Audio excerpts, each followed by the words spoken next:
आज भारत में public and private दोनों तरह के बैंक्स एक बड़ी संख्या में मौजूद है, जो अपने कस्टमर्स को कई तरह के financial products and services offer करती है। एंड उनमें से सबसे पॉपुलर बैंकिंग प्रोडक्ट होती है सेविंग अकाउंट, जिसकी मदद से एक इंसान अपनी मेहनत की कमाई को सेविंग अकाउंट पर सेव करके रख पाता है एंड अपनी उसी सेविंग्स पर एनुअली एक रेगुलर इंटरेस्ट अर्न कर सकता है। एंड हमारे देश के पूरे आबादी का एक बड़ा सा हिस्सा अपने नाम पर एक या एक से भी ज्यादा सेविंग अकाउंट तो रखता ही है। तो हम कितने सेविंग अकाउंट्स अपने नाम के रखते हैं ये उतना भी मैटर नहीं करता, जितना कि मैटर इस बात पे करता है कि हमने अपना सेविंग अकाउंट जिस बैंक पे ओपन किया वो बैंक की सर्विसेज एंड ऑफर्स आखिर कितनी सही है।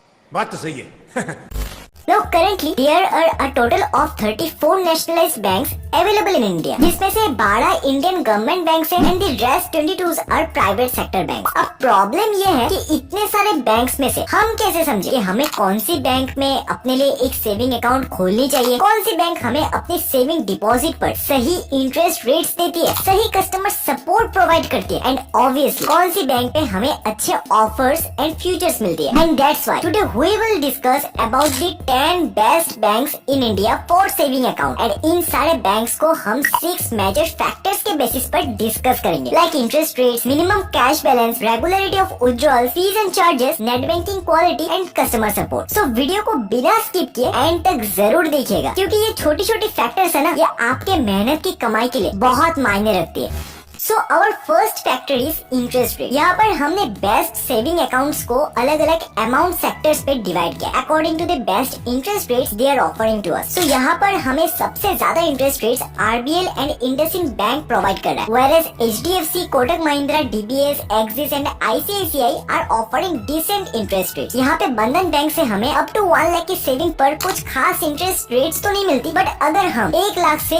1 करोड़ की सेविंग रखते हैं देन हमें अच्छे खासे इंटरेस्ट रेट्स मिल जाते हैं। वहीं पे अगर हमें सबसे कम इंटरेस्ट रेट्स कैसे मिल रहा है then it is obviously SBI, जो हमें सिर्फ 2.7% की इंटरेस्ट रेट्स ऑफर करता है। लोग काफी लोग होते हैं जिन्हें जीरो बैलेंस अकाउंट की काफी ज्यादा रिक्वायरमेंट्स होती है, बिकॉज इसमें हमें कोई मिनिमम बैलेंस मेंटेन करने की जरूरत नहीं पड़ती and that's why our next factor is minimum cash balance, जिसमें हम देखेंगे कि इनमें से कौन सी बैंक है जो हमें जीरो बैलेंस अकाउंट ऑफर करती है। तो यहाँ पे बस एसबीआई है जिसमें हमें सेविंग अकाउंट ओपन करने के लिए कोई मिनिमम बैलेंस मेंटेन करने की जरूरत नहीं पड़ती। वहीं पे एचडीएफसी पे हमारे मिनिमम अकाउंट बैलेंस 2500 की होनी चाहिए, डीबीएस बैंक में 5000 एंड कोटक महिंद्रा में हमारी मिनिमम कैश बैलेंस 10,000 की होनी चाहिए, which is very high, whereas other banks are having variable minimum cash balance requirements like RBL bank में हमारी मिनिमम कैश बैलेंस 0 to 5,000 की होनी चाहिए, IndusInd bank and Bandhan bank having minimum cash balance of 0 to 10,000, ICICI में 2000 से लेकर 10,000 की होनी चाहिए एंड एक्सिस बैंक में 2500 to 12,000 की मिनिमम कैश बैलेंस तो होनी ही चाहिए। अब सवाल ये आता है कि इन बैंक्स में मिनिमम कैश बैलेंस की रिक्वायरमेंट्स इतनी ज्यादा वेरिएबल क्यों है? सो हर बैंक्स में मेनली 3 तरह के सेविंग अकाउंट्स होती है, basic saving account, standard saving account and premium saving account. No premium accounts में हमें कई तरह के बेनिफिट्स तो मिलती है, like cashback, discounts, debit card and credit card and obviously इसके लिए उनकी मिनिमम कैश बैलेंस की अमाउंट भी ज्यादा होती है। तो अगर आपकी रिक्वायरमेंट स्टिल एक जीरो बैलेंस सेविंग अकाउंट को लेकर ही है ना, देन आप हमारी इस वीडियो को भी बाद में जाके जरूर देख सकते हैं, जहाँ पे हमने इंडिया के कुछ best zero balance saving account के बारे में बात की है।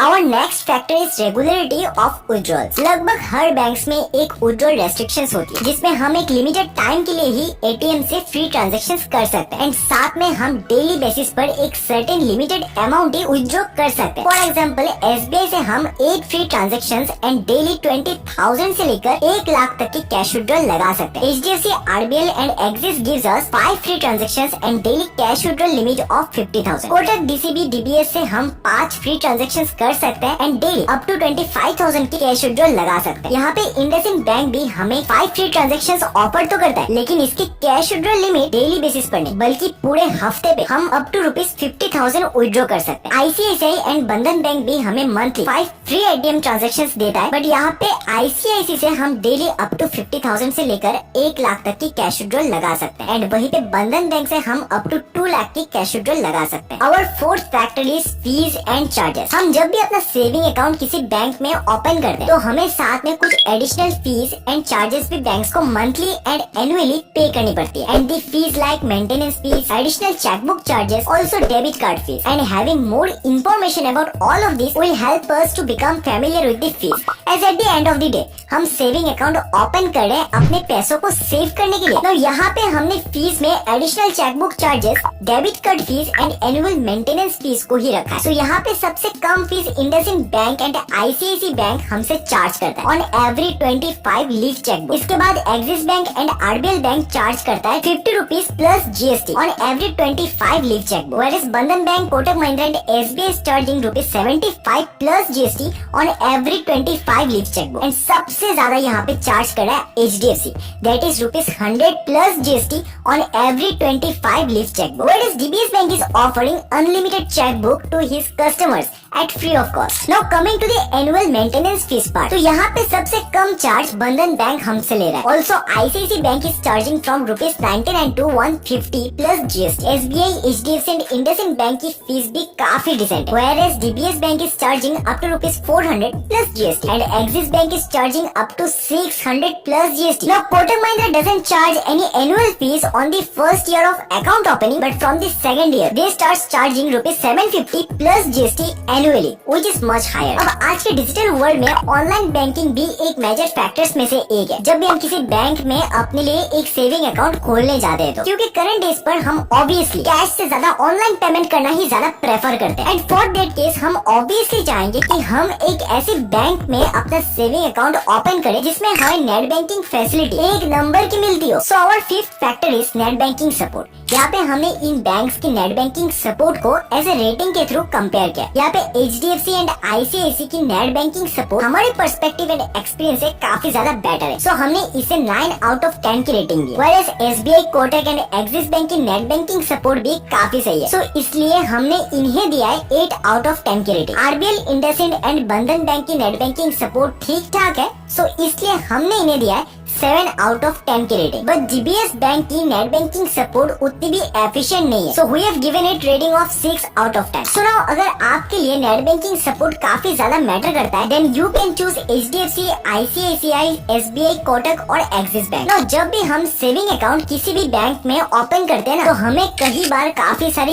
इश्यूज को भी फेस करना पड़ता है। And that time we need a strong customer support and that's why our last factor is customer support. And यहाँ पे भी हमने हर बैंक की कस्टमर सपोर्ट को रेटिंग्स के थ्रू कंपेयर किया। लाइक एचडीएफसी की कस्टमर सपोर्ट काफी स्ट्रॉन्ग है, that's why we have given it 9 out of 10। Whereas Kotak, RBL, Axis bank, ICICI की कस्टमर सपोर्ट भी काफी डिसेंट है, so we have given them 8 out of 10। And DBS, IndusInd, Bandhan bank and SBI की customer support को हमने rating दी है 7 out of 10। Now अगर आपको इनमें से किसी भी बैंक में अपना अकाउंट ओपन करवाना है ना, देन इन सारे बैंक्स की सेविंग अकाउंट ओपनिंग की लिंक आपको वीडियो के नीचे डिस्क्रिप्शन में मिल जाएगी। आप चाहे तो उस लिंक के थ्रू इजीली अपना सेविंग अकाउंट घर बैठे बैठे ओपन करवा सकते हैं। Now coming to the conclusion part. अब अगर हम ये देखें कि इनमें से कौन सी बैंक अकाउंट सबसे बेस्ट है, तो इस डिसीजन को सिर्फ इंटरेस्ट रेट्स की तरफ से ही देखना सफिशिएंट नहीं होगा, क्योंकि हर चीज के एडवांटेजेस के पीछे भी डिसएडवांटेज होती है। सो हमें कोई भी सेविंग अकाउंट चूज करने से पहले उसके अलग अलग ऑप्शंस के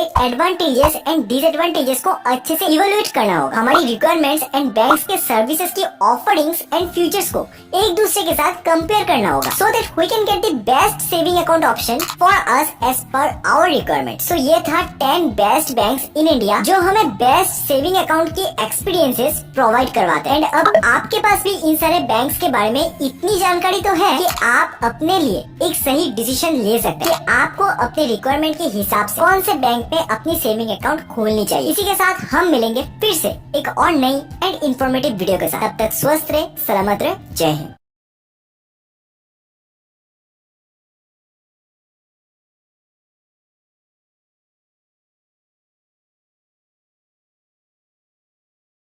अगर वीडियो आपने यहाँ तक देखी है तो वीडियो को लाइक करें, शेयर करें तमाम दोस्तों में। ऐसी और वीडियो देखने के लिए हमारे चैनल को सब्सक्राइब करें। ऐसी वीडियो हमारे चैनल पर मिलती रहेंगी। और चैनल पर नए हो तो चैनल को सब्सक्राइब करें। अगर वीडियो पसंद आई हो तो वीडियो को एक लाइक करके ज़रूर जाएँ। और ऐसी वीडियो हमारे चैनल में मिलती रहेंगी। और जब तक के लिए जय हिंद।